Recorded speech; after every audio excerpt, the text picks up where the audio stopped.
अस्सलाम वालेकुम नाजरीन, आप देख रहे हैं क्रॉस फायर और मैं हूं मोहम्मद नौशाद अली। नाजरीन, ईरान ने सऊदी अरब पर हमला कर दिया है। सऊदी अरब का जो पेट्रोकेमिकल कॉम्प्लेक्स था उस पर ईरान ने हमला किया, उसके सनती इलाके में हमला किया। इस हमले के नतीजे में सऊदी अरब का तो यकीनन बहुत नुकसान हुआ, वहाँ हलाकतें भी हुई हैं, लेकिन जो नुकसान अमन कोशिशों को हुआ है, पाकिस्तान की कोशिशों को हुआ है, उसका शायद कोई शुमार नहीं किया जा सकता। पाकिस्तान इस वक्त इंतहाई मुश्किल सिचुएशन में आ चुका है। ट्रंप की तरफ से दी गई डेडलाइन जो है वो कल सुबह 5 बजे पूरी हो रही है, चंद घंटे बाकी थे। सुबह जब मैंने आज का दिन का आगाज़ किया तो जो पाकिस्तान में तैनात हैं ईरानी सफ़ीर रज़ा अमीरी जो हैं, उनका एक ट्वीट देखा जिन्होंने ये अपने ट्वीट में कहा था कि जो मुज़ाकरात हैं, जो बातचीत है, वो इंतहाई हसास मरहले में दाखिल हो गई है, अहम मरहले में दाखिल हो गई है। ख्याल ये किया जा रहा था, जो भी जितने भी तजिया निगार हैं या जितनी भी बातचीत हम अदरवाइज़ सुनने में आ रही थी, ख्याल यही था कि ये जो है ये मुज़ाकरात किसी तरफ पहुंच जाएंगे। उम्मीद ये थी कि अमन कायम हो सकेगा, लेकिन ईरान के इस हमले ने जो आई डोंट नो, वो उनका पर्सपेक्टिव हो सकता है ये हो कि उन्होंने ये हमला इसलिए किया कि जब ईरान जो अमेरिका के जो सदर हैं वो इतनी सख्त धमकियां लगा रहे हैं, तो कोई ये ना समझे कि हम जो है वो कमज़ोर पड़ गए हैं, क्योंकि उनके भी तीसरे शिराज के ऊपर कल रात जो तीसरा पेट्रोकेमिकल कॉम्प्लेक्स था उस पर हमला किया गया था। और रेलवे स्टेशन पे भी आपने देखा कि इसराइल ने वार्निंग दी, हमला किया कि लोगों को, ईरानियों को ट्रेन से दूर रहने की बात की। तो इन सब मामलात के अंदर ईरान ने भी उसी तरह का जवाब देकर शायद ये साबित करने की कोशिश की कि जो तासुर उसका मुज़ाहमत के बाद बना था वो कहीं ज़ायल ना हो, वो अपने आप को स्ट्रॉन्ग रखना चाहता है। लेकिन इस सारे मामले के अंदर जो ऑकवर्ड पोजीशन है वो इस वक्त पाकिस्तान की बन चुकी है। कल तक यहाँ कहा जा रहा था कि मुज़ाकरात और बातचीत तेज़ी से आगे बढ़ रही है। ख़ुद अमरीकी सदर जो है अपनी बातचीत में ये कह रहे थे कि नई जो क़यादत है ईरानी वो खासी सेंसिबल नज़र आती है, उनसे बातचीत हो रही है, हो सकता है कि मामला जो है वो बेहतरी की तरफ चला जाए। लेकिन इस एक अमल के बाद पाकिस्तान के अंदर जो सिचुएशन है, जो वज़ीर ख़ारजा हैं, नायब वज़ीर आज़म हैं, वो खासे परेशानी का शिकार हैं।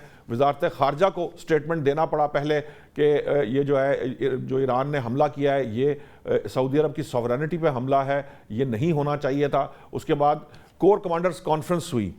कोर कमांडर कॉन्फ्रेंस है उसका एलामिया बिल्कुल वाज़े कर रहा है। मैंने तो जिस तरह से उसको देखा है मुझे तो वो तंबीह नज़र आ रही है, मतलब वो एक तरह की तंबीह है ईरान को। लेकिन उन्होंने वाज़े तौर पे कहा कि ये जो हमला है ये अमन की जो कोशिशें हैं उसको सबूताज करने के मुतरादिफ है। अब मामला ये है कि ये जो सऊदी अरब का पाकिस्तान से दिफाई मुआहदा है कि एक मुल्क पर हमला दूसरे मुल्क पर हमला तस्वर होगा, इसने पाकिस्तान को किस पोजीशन पर ला खड़ा किया है। जो अमन बातचीत जिसमें अब ट्रंप की तरफ से जो तबाही की बात की जा रही है, सिविलाइजेशन की बात की जा रही है, वो तो सिर्फ ईरानी सिविलाइजेशन ही, उन्होंने तो वैसे होल सिविलाइजेशन का लफ्ज़ इस्तेमाल किया, लेकिन हो सकता है वो ईरानी रेफरेंस कॉन्टेक्स्ट में ही है, क्योंकि उसके अंदर वो कहते हैं कि ये ना सिर्फ ख़त्म हो जाएगी बल्कि दोबारा कभी वापस नहीं आएगी। जो इस किस्म की ज़ुबान और इस किस्म की ज़ुबान का जो जवाब दिया जा रहा है, पासदारान इनकलाब जो है वो भी सख्त अल्फाज का चुनाव कर रहे हैं उनको जवाब देने में। जो ईरानी सदर हैं वो तो 1,40,00,000 ईरानियों की जो है वो कुर्बानी की बात कर रहे हैं। ये जो सिचुएशन है ये किस तरफ जा रही है, इस पर बात करने के लिए मुझे स्टूडियोज़ में ज्वाइन किया है अमजद इकबाल साहब ने। हमारे साथ मौजूद होंगे शहजाद फारूकी साहब, हामिद अल मशरकी साहब माहिर हैं बैनुल अक़वामी अमूर के, वो भी हमारे साथ होंगे।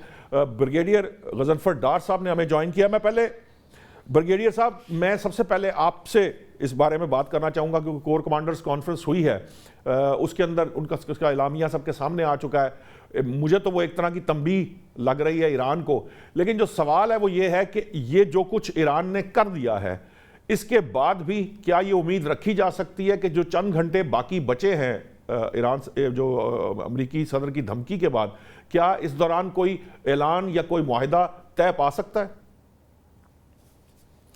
जी, मैं ये समझता हूँ कि ये जो हमला ईरान की तरफ से किया गया है सऊदी अरब के पेट्रोकेमिकल कॉम्प्लेक्स के ऊपर, ये बहुत अलार्मिंग है और बहुत परेशान कुन है। वो इसलिए कि इस वक्त जिस मराहल के अंदर ये पाकिस्तान का जो एफर्ट है पीस प्रोसेस के सिलसिले में जी। वो जारी थी, वो बड़े अपने क्रिटिकल और सेंसिटिव फेज में दाखिल हो चुकी हैं। और इसके सिलसिले में जो ईरान के यहाँ पे सफीर हैं पाकिस्तान में, उन्होंने भी ये बात कही अपने ट्वीट में, उन्होंने जिक्र किया कि बड़ी सेंसिटिव सिचुएशन में और मराहल में अभी ये बातचीत दाखिल हो चुकी है। बट उसके साथ साथ अमेरिका की साइड से भी और ईरान की साइड से भी एनकरेजिंग इतलात भी मिल रही थी कि शायद एक बेहतर मुआहदे की तरफ दोनों साइड जो है वो बढ़ने के लिए तैयार है, रजामंद है। तो यानी कि जो ओवरऑल खबर आ रही थी इस पीस प्रोसेस के सिलसिले में, जो जिसको फील्ड मार्शल आसम मुनीर साहब ओवरसी कर रहे हैं, तो वो बेहतर चल रहा था। बट सडनली फिर ये जो अटैक किया है ईरान की तरफ से सऊदी अरब के ऊपर, इसने खासा ज़्यादा नुकसान पहुंचाया है इस पूरे पीस प्रोसेस को। बट मैं ये समझता हूँ, ये मेरी असेसमेंट है, आई मे बी रॉन्ग, बट मेरा ये ख्याल है कि ये जो अटैक किया गया है ये इंडिकेट करता है कि प्रोबेबली जो IRGC है, ईरान की जो आर्म्ड फोर्सेस हैं जी, उनके अंदर प्रोबेबली कोई डिफरेंस ऑफ ओपिनियन पाया जाता है, जिसकी वजह से एक ऐसा ग्रुप जो नहीं चाहता कि ये पीस प्रोसेस कामयाब हो, उसकी तरफ से ये सऊदी अरब पे हमला किया गया है। हमें इस डायमेंशन को भी देखना चाहिए इस सारे वाक़े की। तो क्योंकि जो जो जो लेकिन ब्रिगेडियर साहब, ये टॉप इस तरह की लीडरशिप है, तकसीम, ब्रिगेडियर साहब, इस तरह की तकसीम जिसकी आप बात कर रहे हैं, हमें पहले एज सच नजर नहीं आई किसी मामले के ऊपर उस तरह की कि वो ना सिर्फ इस लेवल का मिसाइल और ड्रोन हमला हो जाए सऊदी अरब के अंदर। मतलब ये कोई थोड़ी बहुत कोई छोटी बात नहीं है। उस पूरे पीस प्रोसेस को डीरेल करने वाला जो अटैक है वो हो जाए सिर्फ इस वजह से कि उनकी क़यादत में तकसीम है। ये तकसीम जो है हमें पहले भी एक मरतबा नजर आई है। आपको याद होगा कि जब पाकिस्तान ने सदर मसूद पज़ेश्कियान को कहा है कि ईरान सऊदी अरब के ऊपर मिसाइल और ड्रोन अटैक्स ना करे, जी, तो उन्होंने एक तो माजरत की सदर मसूद ने, दूसरा उन्होंने यकीन दिलाया कि पाकिस्तान जो है वो अटैक नहीं करेगा। ठीक। लेकिन उनके ये बात बयान देने के चंद घंटों के बाद ही जो आइडियोलॉजिकल क़यादत है ईरान की, उनकी तरफ से ये आया कि नहीं, हम अटैक ज़रूर करेंगे जहाँ भी हमने करना है, और उस सिलसिले में हम सऊदी अरब के ऊपर अपने अटैक्स जो हैं वो नहीं रोकेंगे। तो इनकी टॉप लीडरशिप के अंदर भी ये जो डिफरेंस ऑफ ओपिनियन है कि गल्फ कंट्रीज को एंगेज करना चाहिए या नहीं, वो पाया जाता है। मुझे इस बात का अफसोस हो रहा है कि ईरान को पाकिस्तान ने बहुत दफ़ा कहा कि हमारा सऊदी अरब के साथ एक दिफाई मुआहदा है, तो आप वहाँ पे अटैक करेंगे तो हमारे लिए ये बड़ा एम्बैरसिंग हो जाएगा कि हम आप के दोस्त भी हैं, वो भी हमारे दोस्त हैं और ब्रदर इस्लामी मुल्क हैं, तो आप उन पे अटैक ना करें। बट ईरान ने इस चीज़ को रिस्पेक्ट नहीं किया। और सबसे जो मैं समझता हूँ कि परेशान कुन बात है वो ये है कि ये अटैक एक ऐसे मरहले में हुआ है जिसमें कि अमेरिका भी, ईरान की जो टॉप क़यादत है वो भी, और पाकिस्तान की जो टॉप लीडरशिप है वो भी फुल्ली एंगेज्ड हैं, और उनको चाइना और रशिया भी फैसिलिटेट कर रहे हैं कि किसी तरीके से यहाँ पे एक ऐसा पीस प्रोसेस जो है कामयाब हो जाए और एक ऐसा एग्रीमेंट हो जाए जिससे दुनिया को अमन नसीब हो, इस खित्ते में अमन आए, और यहाँ पे जो सूरत हाल है उसकी वजह से पूरी दुनिया में जो इकोनॉमी और बाकी मसाइल पेश आ रहे हैं वो कम हो। उस वक्त ये हमला करना बहुत गैर जिम्मेदारी है, और मैं समझता हूँ कि इसको जितना कंडेम किया जाए वो कम है। और मैं समझता हूँ कि बड़ा राइटली कोर कमांडर कॉन्फ्रेंस में इस अटैक को कंडेम किया गया है, और ये वाकई बड़ी काबिल मुज़म्मत ये हरकत है। ठीक है हामिद मशरकी साहब, हम तो यहाँ पाकिस्तान में ये देख रहे हैं कि हर बंदा तकरीबन हमें परेशान लग रहा है। अब बाहर क्या सिचुएशन है, ये जो कुछ ईरान ने किया है इसके बाद, क्योंकि अब मसला ये भी है कि कोई डेडलाइन कोई 2 दिन या 3 दिन या 4 दिन का मामला नहीं है, कोई CBMs नहीं लिए जा सकते। अब तो मामला बिल्कुल ऐसे जैसे कहते हैं ना कि आखिरी मराहिल पे था। उस वक्त में ये हमला जो है इसको लेकर बाहर जो बैरून ममालिक पाकिस्तानी हैं या दीगर मुसलमान हैं, उनका क्या इस वक्त रवैया, मतलब उनको क्या समझ रहे हैं? खौफ में मुब्तला है? क्योंकि यहाँ तो मुझे लोग खौफ में मुब्तला नजर आते हैं। नौशाद साहब एक बड़ी बहुत शुक्रिया नौशाद साहब, बड़ी गैर यकीनी सूरत हाल है और एक ऐसी सूरत हाल है जिसमें मतलब परेशानी का अंश बहुत ज्यादा है, क्योंकि आपको पता है कि पूरी दुनिया में ऑयल प्राइसिंग कहाँ चली गई है, सप्लाई चेन कितनी मुतासर हुई है, यूरोप भी उससे बहुत मुतासर हो रहा है, बाकी पाकिस्तानी के डायस्पोरा भी सबको हो रहे हैं। लेकिन सबसे अहम बात यह है कि जो अभी बरगेवी साहब भी बात कर रहे थे, मैं ये समझता हूँ कि ये जो ईरान के ऊपर अल जुबैल के अंदर जो अभी जो मिसाइल्स हुए हैं, इसको थॉरली इन्वेस्टिगेट करने की भी जरूरत है और इसके अंदर देखना ये होगा कि ईरान की IRGC किस अंदाज में इसकी रिस्पॉन्सिबिलिटी लेती है। मैं ये समझता हूं कि ईरान की गवर्नमेंट की तरफ से फौरी तौर पर एक रिएक्शन आना चाहिए। आपको याद होगा कि अरामको की ऑयल फील्ड के ऊपर जब ये जंग शुरू हुई तो उस वक्त अटैक हुआ तो ईरान ने कहा जी कि हम इसमें शामिल नहीं हैं, और बाद में फिर चाइना की सैटेलाइट ने साबित किया कि वो मिसाइल्स जो हैं वो तल अवीव से इसराइल से इनिशिएट हुए थे। पाकिस्तान की वजारत खारजा ने इस पे स्टेटमेंट दिया, फिर कोर कमांडर कॉन्फ्रेंस हुई, तो ये तो तय है कि ये किया ईरान ने और ईरान ने ओन भी किया है। मैं इस पे ये कहना चाह रहा हूं कि बिल्कुल मैं ये समझता हूं कि बड़ा जरूरी है कि ईरान जो है वो हर हालत में इस चीज को कंडेम करे कि जी हमारे किसी भी ग्रुप ने अगर किया है तो वो गलत किया है। उसकी वजह ये है कि ये अमन की जो कोशिशें हैं उसको सबूताज करने के मुतरादिफ है। लेकिन मैं आपको ये बताता चलूं कि देखिए सदर ट्रंप जिस तरह डेडलाइन पे डेडलाइन दिए जा रहे हैं, पूरी दुनिया के अंदर उनकी क्रेडिबिलिटी भी बड़ी मशकूक हो गई है, उनका इस्तराब भी नजर आ रहा है, उनकी बेबसी भी नजर आ रही है। और ऐसे नहीं है कि वो जो कुछ कह रहे हैं अगर वो उस अंदाज में करेंगे तो इस एक अटैक की वजह से पूरी दुनिया जो है वो शायद ईरान के खिलाफ हो जाएगी। ऐसा कुछ नहीं होगा, बल्कि ईरान के का जो मामला है, ईरान की तरफ से जो जवाबी कार्रवाई है और जो दूसरे फरीक हैं वो भी ये देख रहे हैं कि ईरान की पेट्रोकेमिकल्स पे अटैक हो रहा है, ईरान के स्कूलों पे अटैक हो रहा है, ईरान की सब जगह पे।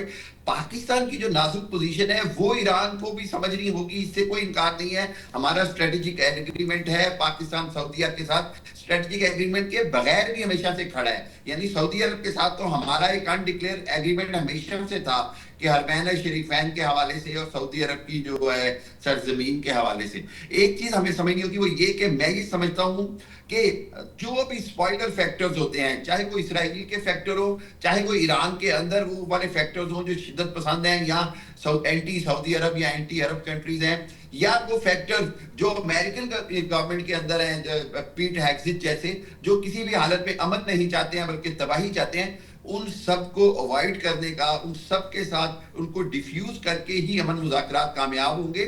और फील्ड मार्शल साहब जो हैं जनरल आसिम मुनीर, उनकी पूरी दुनिया में इस वक्त एक अहमियत बनी हुई है, उनको अप्रिशिएट किया जा रहा है इस हवाले से कि उन्होंने एक इंतहाई सेंसिटिव, इंतहाई चैलेंजिंग टास्क हाथ में लिया है। और मैं ये समझता हूँ कि पाकिस्तानी पूरी कौम भी दुआ गो है और पूरी दुनिया के लोग भी, कि इसके इस्लामाबाद एकॉर्ड की कोई ऐसी शक्ल निकल आए जिसके अंदर ये हो सकता है कि अगले चंद घंटों में, कोई चंद दिनों की, 2-3 दिनों की, 4 दिनों की एक ब्रीदिंग स्पेस मिल जाए, ताकि वो जो आपने अभी बात की कॉन्फिडेंस बिल्डिंग मेजर्स की, उसके ऊपर थोड़ा सा काम हो जाए। क्योंकि देखिए ईरान की तरफ से भी बात यही आ रही है कि हमें धोखा दिया गया है, हमें ओमान में मुज़ाकरात में उलझाकर हमारी सारी लीडरशिप को निशाना बनाया गया। लेकिन ऐसा तो नहीं कि अब ईरान उसी का जवाब दे रहा है कि मुज़ाकरात प्रोसेस में है और वो जो है वो अब अटैक करना शुरू हो गया, तो ये एक तरह से उसी तरह का जवाब तो नहीं है कि मुज़ाकरात में उलझा के तो आप अपने अहदाफ हासिल करना शुरू कर दें।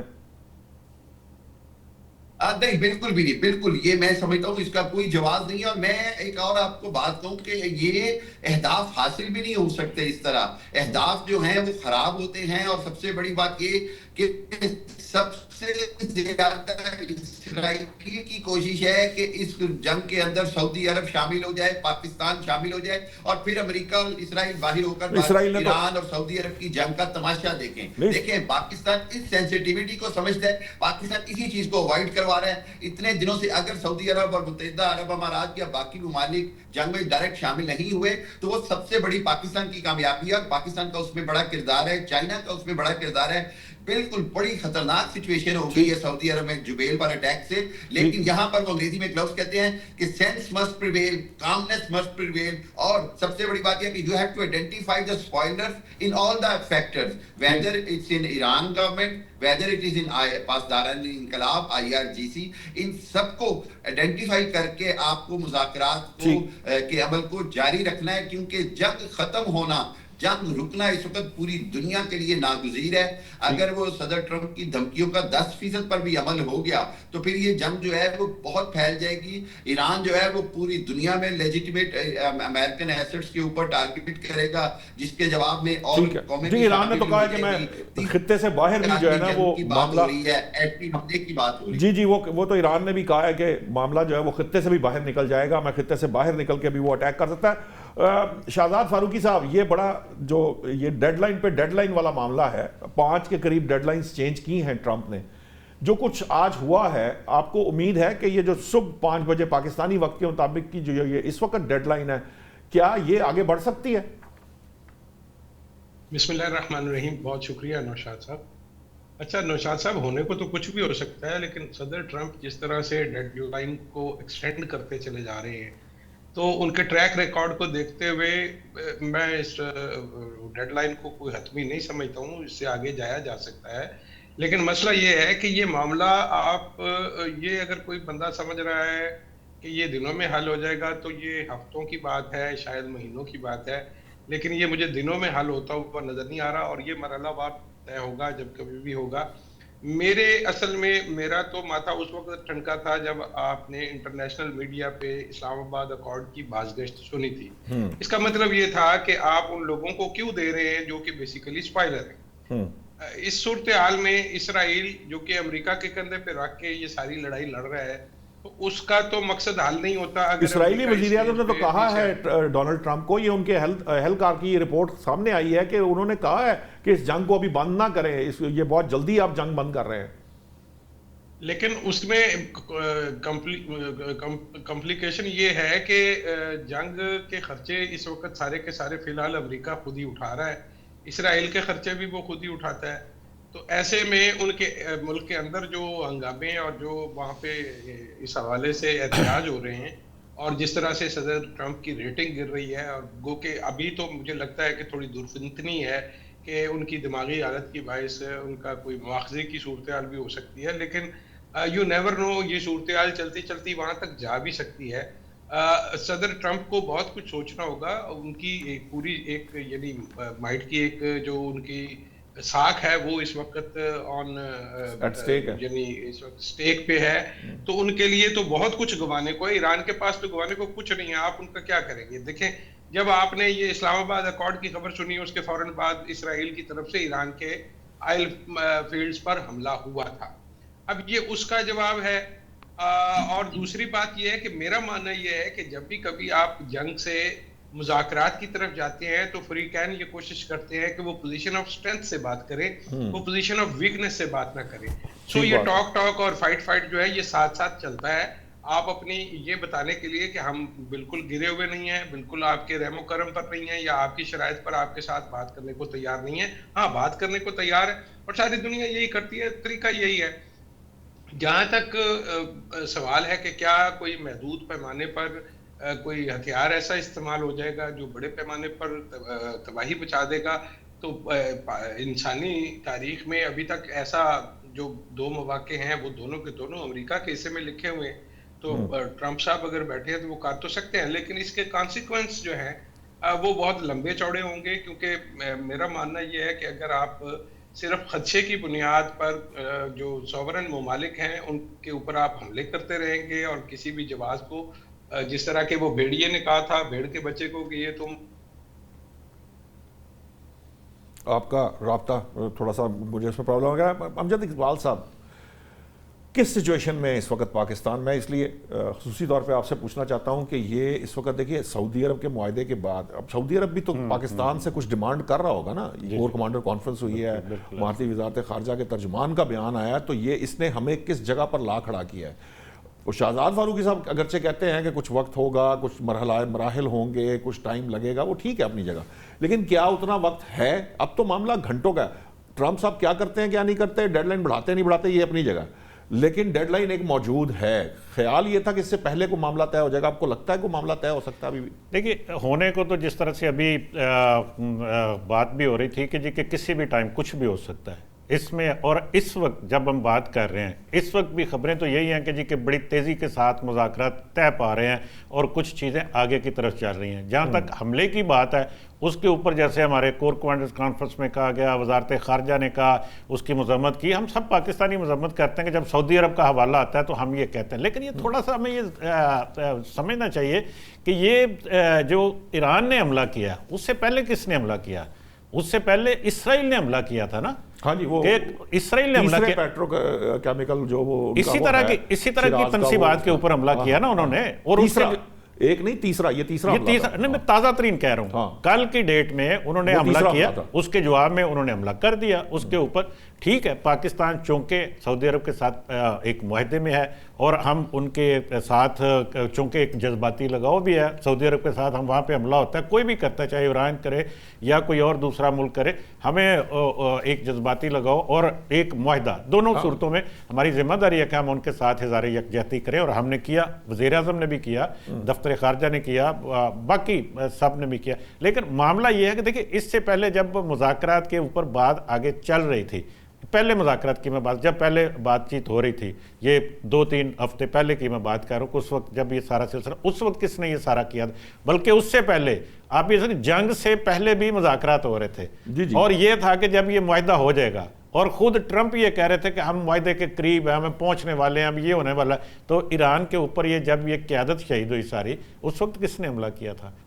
उस वक्त इसराइल ने हमला किया ना। जी। तो मामला ये है कि देखिए, इस वक्त जो बात जो समझ में आती है या नजर आने वाली बात है कि ये मुज़ाकरात को कौन खराब कर रहा है, कौन खराब करना चाहता है, वो तो नजर आता है। जिस तरह से वो अपने बयानात में भी कहते हैं इसराइल नहीं चाहता कि ये जंग रुके, और वो हमले पे हमला कर रहा है। और वो अभी भी ताज़ा तरीन हमला जो उन्होंने किया, फिर उसके जवाब में सऊदी अरब ने हमला कर, सऊदी अरब के ऊपर हमला हुआ जो ईरान ने किया।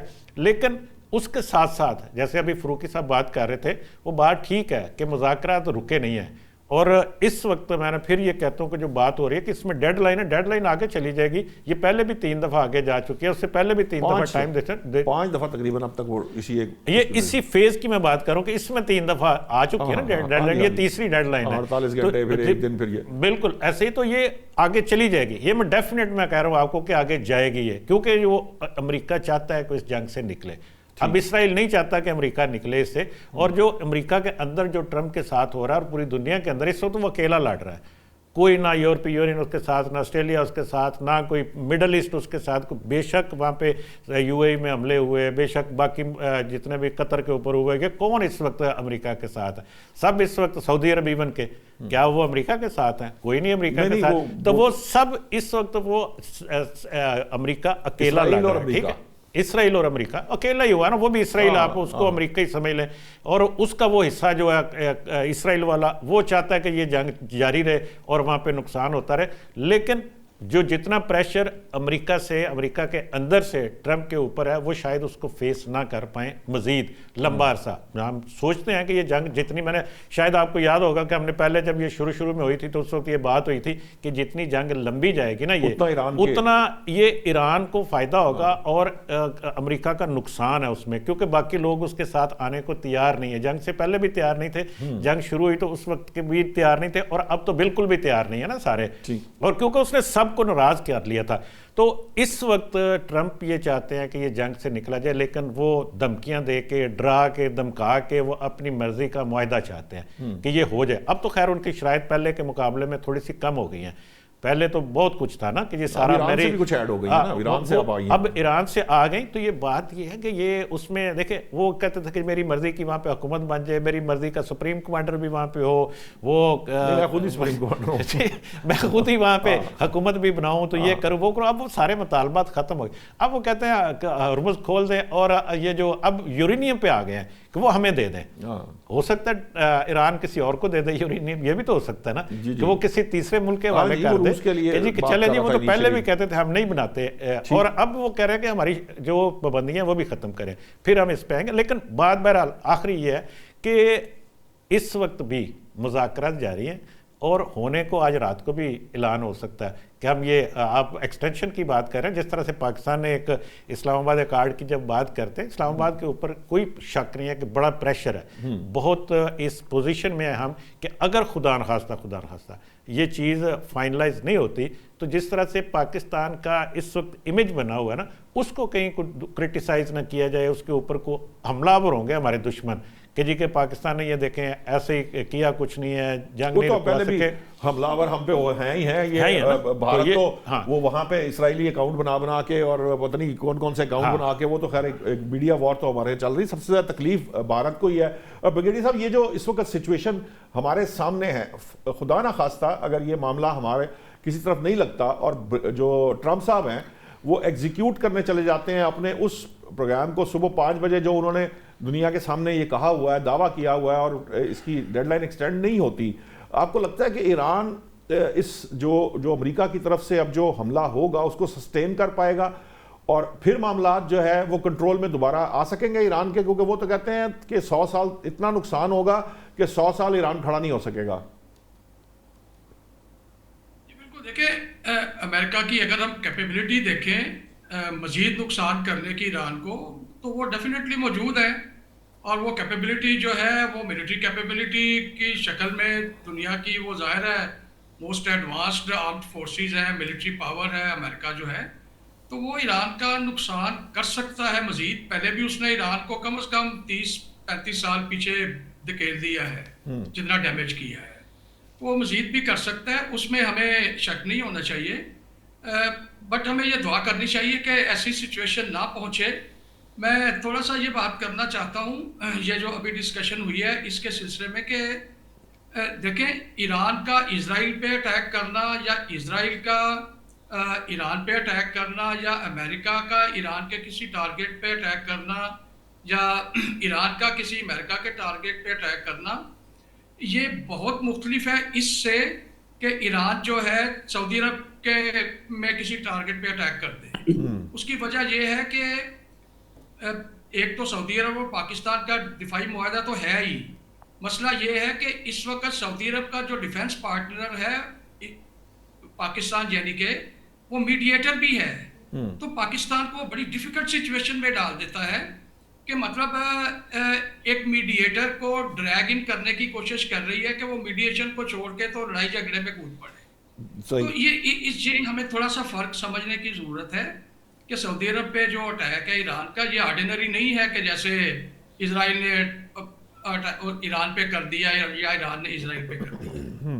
और दूसरी बात यह है कि देखिए अभी ये जो अटैक हो गया इसके बाद मुझे लगता है कि ये मुज़ाकरात जो है, क्योंकि अपेरेंटली लग रहा है जो सारी पार्टीज टू द कॉन्फ्लिक्ट बयानात दे रही हैं, उससे लगता है कि वो किसी पॉजिटिव डायरेक्शन में डेफिनेटली मुज़ाकरात जो हैं वो जा रहे हैं। और इसी वजह से आप देखिए कि प्रेसिडेंट ट्रंप 2-3 मरतबा डेडलाइन को एक्सटेंड कर चुके हैं जी, जिसका मतलब है कि उनको भी इन मुज़ाकरात में जो प्रोसेस पाकिस्तान ने शुरू किया हुआ है उसमें कोई ना कोई उनको भी होप नजर आ रही है, इसलिए वो डेडलाइन को एक्सटेंड किए जा रहे हैं। तो उस लिहाज से हमें ये उम्मीद करनी चाहिए कि ऐसा हो। वैसे मेरी अपनी ये पर्सनल ओपिनियन है कि इस मुआहदे को जो पार्टी ड्रैग कर रही है ना जी, यानी कि डिले जिसकी वजह से हो रहा है, मैं किसी के फीलिंग को हर्ट नहीं करना चाह रहा हूँ, बट वो ईरान है। देखिए ईरान ने इस वक्त एक ऐसे वाटरवे पे कब्जा किया हुआ है जो कि इंटरनेशनल वाटरवे है जी, वो ईरान की जियोग्राफी में नहीं है, ईरान की प्रॉपर्टी में नहीं है। और ये जो स्टेट ऑफ होर्मुज है इसकी जो शिपिंग लेन है उस शिपिंग लेन ज्यादातर जो है वो ओमान के टेरिटोरियल वाटर में है, ईरान के टेरिटोरियल वाटर में नहीं है। तो ईरान जो है वो अभी एंटर हुआ है ओमान के टेरिटोरियल वाटर में और वहां भी कंट्रोल कर रहे हैं और डिस्टर्ब कर रहे हैं शिपिंग को। जो ईरान की साइड पे स्टेट ऑफ होर्मुज का इलाका बनता है वो शैलो वाटर है, जिसमें वो थोड़ा सा एरिया है जो ईरान के टेरिटोरियल वाटर में जो डीप है।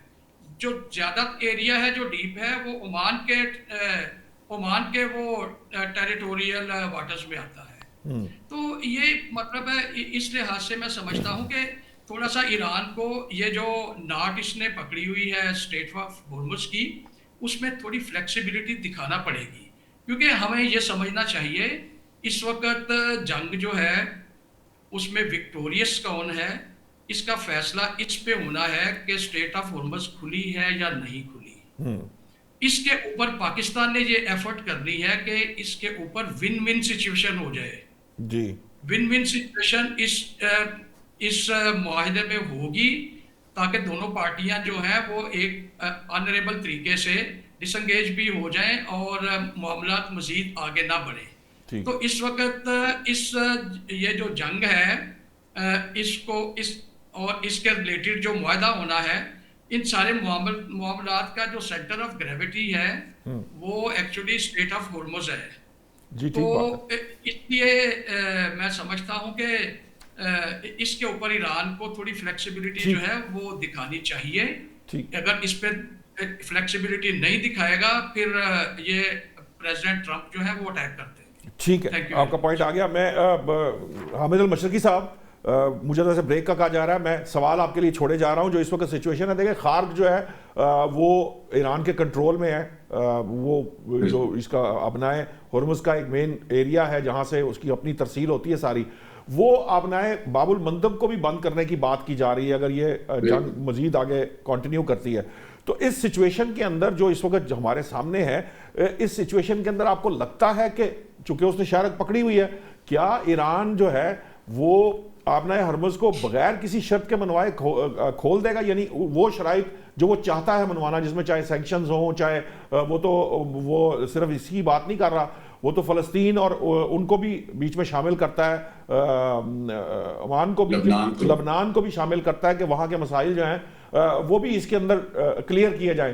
तो मैं चाहूँगा, मुझे बस ब्रेक का कहा जा रहा, ब्रेक से वापस आते हैं तो हामिद अल मशरकी से यही सवाल करते हैं। वेलकम बैक नाजरीन। एक तरफ ईरान को दी गई डेडलाइन में चंद घंटे बाकी हैं अमरीकी सदर की जानिब से, दूसरी तरफ वहाँ जो अमरीकी कांग्रेस विमेन हैं उन्होंने जो उनके पीट हेग्स हैं उनके खिलाफ मुआवजे की तहरीक की बात कर दी है।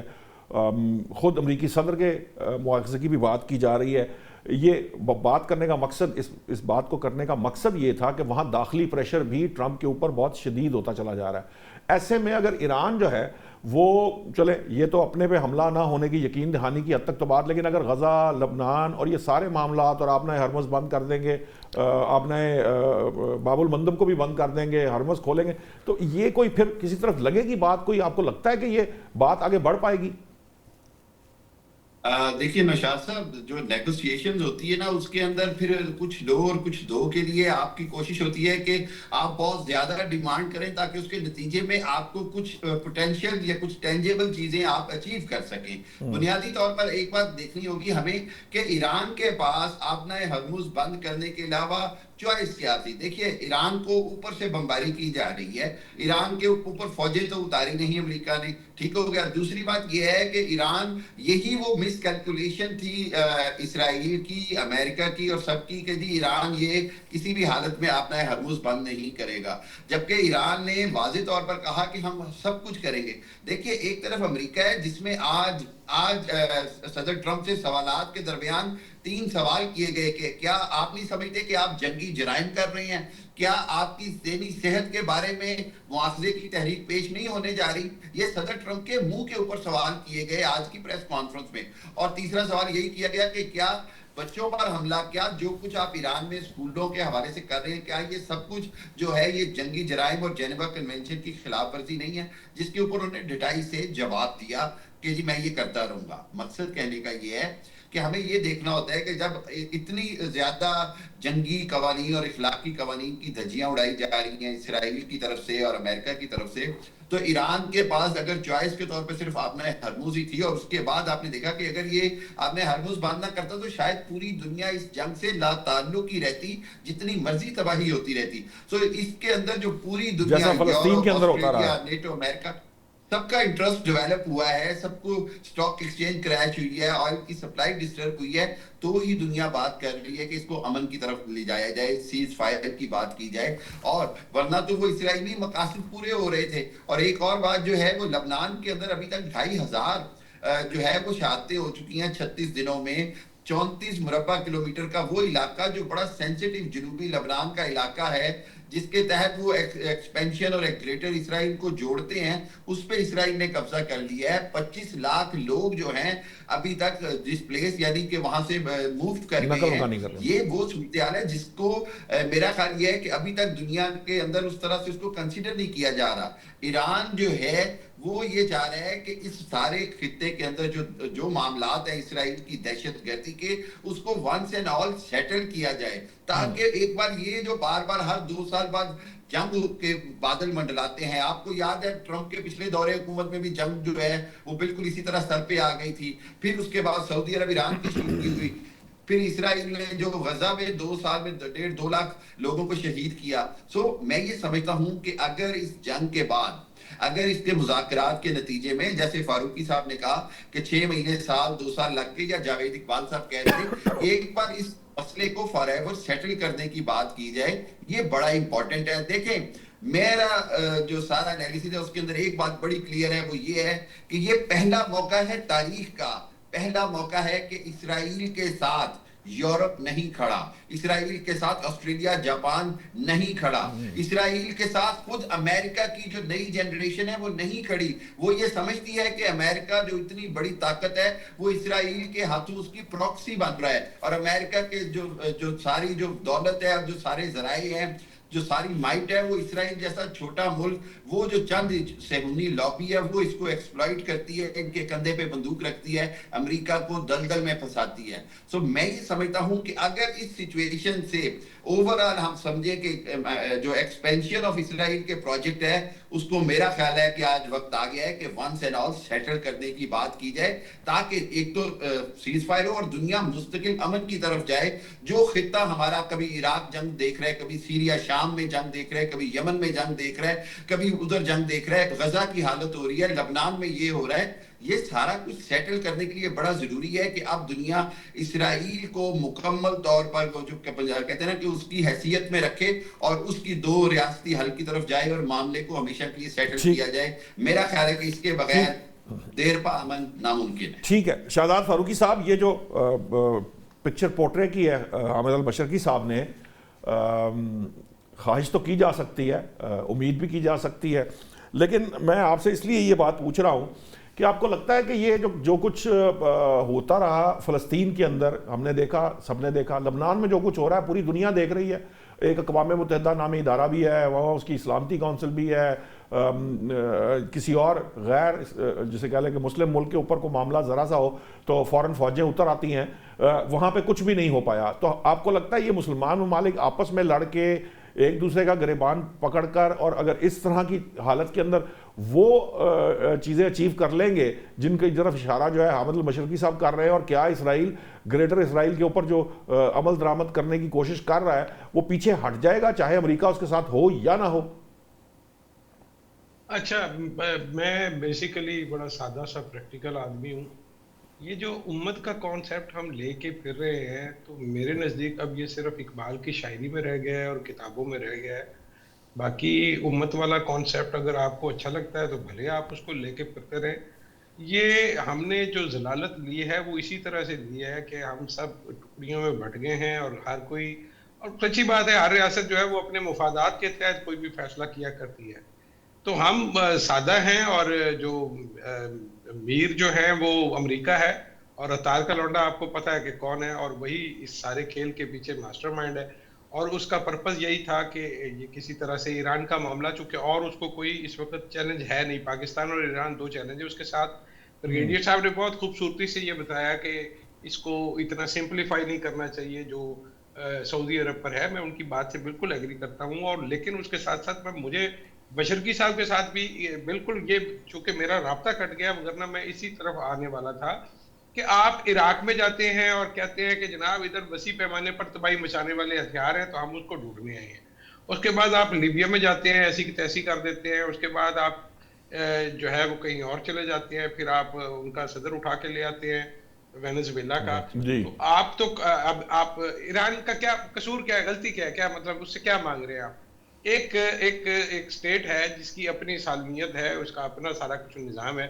आपने एक फैसला किया और उसके तहत आप चढ़ दौड़े। कल को खुदा न खास्ता पाकिस्तान के ऊपर ऐसा वक्त आ जाए या किसी और मुल्क पे आ जाए, तो आपको ये इसको बतौर प्रिंसिपल तो सेटल नहीं होने देना कि आप मुंह उठाएंगे और किसी भी मुल्क के अंदर चले जाएंगे, ये नहीं होना चाहिए। लेकिन ये तो शाहजाद फारूकी साहब ये तो हो रहा है ना, आपने खुद तमाम मिसालें दी हैं, वो आप शुरू हो जाएं कहाँ से, इराक से कुवैत पहले है, इराक के बाद शाम है, शाम के बाद लीबिया है, लीबिया, ये तो एक पूरी सीरीज चल रही है और ये कहीं ना कहीं ग्रेटर इसराइल से जुड़ी हुई है। इसको कहीं ना कहीं रोकना पड़ेगा, लेकिन रोकना तो चाहिए ना कहीं ना कहीं। ईरान का जो मसला है कि ईरान के हिसाब से जो डीलिंग बनेगी, ईरान अपनी हद तक डिमांड्स कोई मेरा ख्याल है कुछ मीट कर पाएगा अमेरिका के साथ और कोई ना कोई सेटलमेंट बनेगी।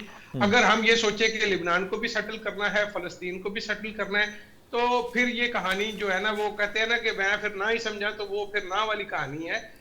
अब आप देखिए कि अगर इसराइल में ये फैसला हो गया है कि उन्होंने फलस्तीनियों को फांसी देनी है, बैरूत जो किसी जमाने में मगरब का सबसे पसंदीदा छुट्टियों का स्पॉट हुआ करता था, आपने उसको आज एक जंगजदा सेबजदा इलाका बना दिया है।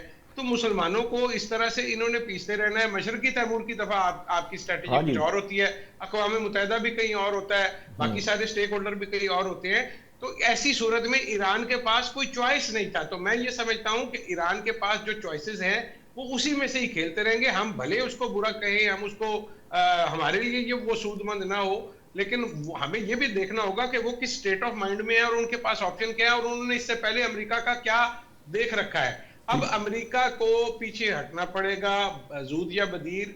मुझे लगता है कि अगले राउंड में इसराइल ही रह जाएगा। अगर इसराइल नहीं मानता तो उसके बाद इसराइल और ईरान रह जाएंगे, वो आपस में फिर जो उनकी तय पटास है वो चलती रहेगी। लेकिन अमेरिका मुझे मुस्तकबिल करीब में माइनस हो जाएगा इसमें से, वो कि उसके लिए बड़ा प्रेशर होगा सदर के ऊपर, वो जो जायनिस्ट और वो जो इंतहापसंद लॉबी है यहूदियों की। लेकिन इसके बावजूद मैं समझता हूं कि अमेरिका को इस मंजर में से निकलना पड़ेगा और अल्टीमेटली ईरान और इसराइल आमने सामने रहेंगे। ठीक है अमजद साहब, ये जो बात की जा रही है कि ठीक है ईरान की ये मजबूरी है, ये सबको समझ आती है, मुसल्लत हुई है उस पर जंग, इसमें भी कोई दो राय नहीं है।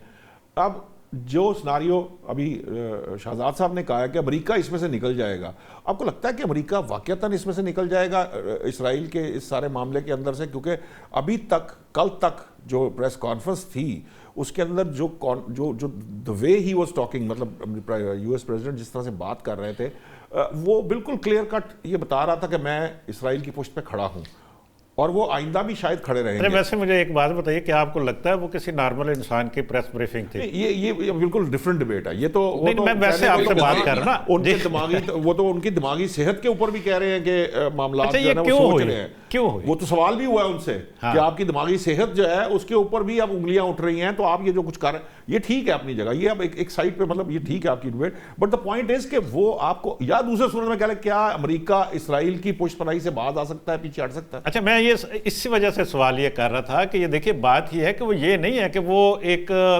दिमागी किसी मर्ज में मुब्तला था तो उसने ये हमला कर दिया। उसने सोच समझ कर हमला किया, बाकी लोगों से मशवरा करके, इसराइल का प्रेशर भी हो सकता है, उसने उसकी मुशावरत भी बाकी लोगों से, उसने हमला तो कर दिया।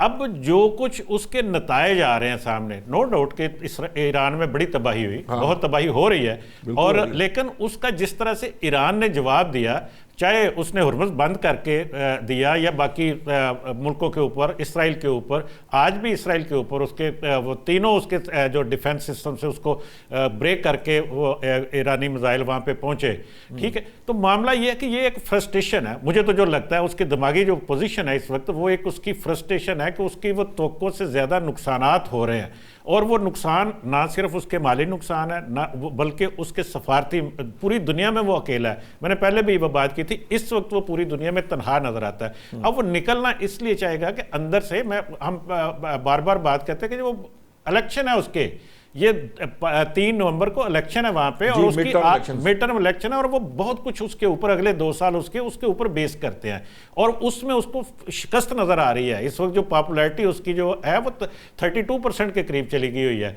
मामला ये है कि अब जिस मुल्क के अंदर 68% लोग आपके खिलाफ हों, तो आप कैसे इलेक्शन जीत सकते हैं? तो फिर अगले 2 साल आप कैसे निकालेंगे? और मुआवजे की बात आपने खुद की, आज उसके वजीर जंग के खिलाफ एक रुकन ने वो फाइल कर दिया उसने, अच्छा। ठीक है, उसने वहां पे जी, वो दे ऐलान दी, किया था ठीक है ना, उन्होंने। और वो दे दी। अब वो ट्रंप के खिलाफ भी वो इस तरह की एक लाइन है ना, एक आपको नजर आ रहा है कि ये हो सकता है ऐसा।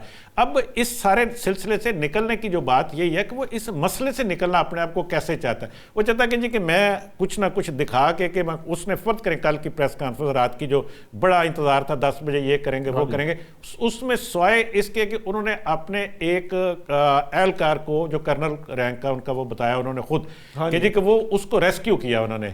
उसके अलावा क्या था उस प्रेस कॉन्फ्रेंस में? उसके जी हमारी इतने फौजी गए, हमने दोस्तों हॉलीवुड की फिल्म की तरह ठीक है ना कि present जी करने इतने की ये कोशिश गए की। वो गए, लेकिन वो उसमें भी एक शख्स की खातिर कितनी जिंदगियों को स्टेक पे लगाया गया और 2 त्यारे जो और है, और नुकसान वो कितना हुआ, हाँ, करवा लिया। नुकसान कितना करवाया उसने। आप ये अंदाजा करें कि एक सदर, अमेरिका का सदर, दुनिया की सुपर पावर इस वक्त जो हम कहते रहे हैं आज से पहले तक, वो उसका सदर और आज उसकी के बाद नहीं आप कहेंगे? नहीं, आज के बाद मैं तो इस वक्त भी नहीं उसको कहने को तैयार, क्योंकि इस वक्त जो पोजीशन नजर आ रही है इसमें ये हम पहले भी इसके ऊपर बात कर रहे हैं कि यूनिपोलर और मल्टीपोलर की कई दफा ये बात की। अब ये नई दुनिया अब बनती नजर आ रही है।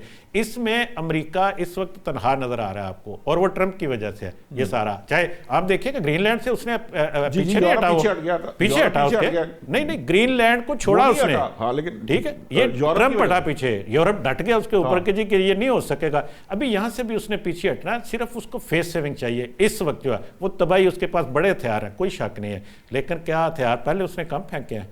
कितने को 20-22 हजार तो वो उसने वो बंकर बस्टर भी लगा ठीक दिया। है, वो लगा दिए। मैं सिर्फ बात ये करना चाह रहा था कि जो आगे वाला आने वाला मंजरनामा है उसमें ये जितने मुल्क हैं हमारे खलीज के, मुसलमान मुल्क उनको कह लें या इस खित्ते के मुल्क जितने भी हैं, वो एक नया उसमें मुझे तो नजर आ रहा है कि जी कि ट्रंप हमारी या अमेरिका हमारी हिफाजत नहीं कर सकता।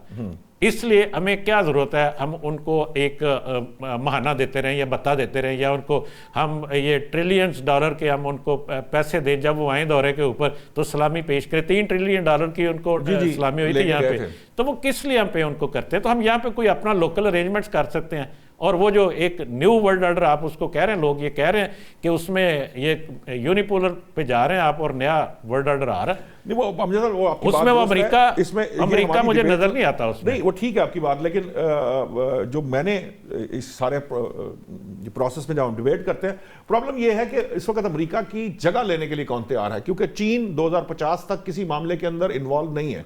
सो ये भी चीन की पॉलिसी ये है कि वो आपको नहीं छोड़ा जा सकता, लेकिन सुपर पावर नहीं, नौशाद साहब तो अपने जगह देनी क्यों है? मुझे ये बताइए कि नहीं, कुदरत अपने फैसले खुद करती है, खुद करें सर, खुद करें फैसले सर। ये अच्छा ठीक है भाई, ये इस पे कल इंशाल्लाह हाँ, अपना इत्तेहाद अपने खुद बनाए, अपना डिफेंस खुद करें।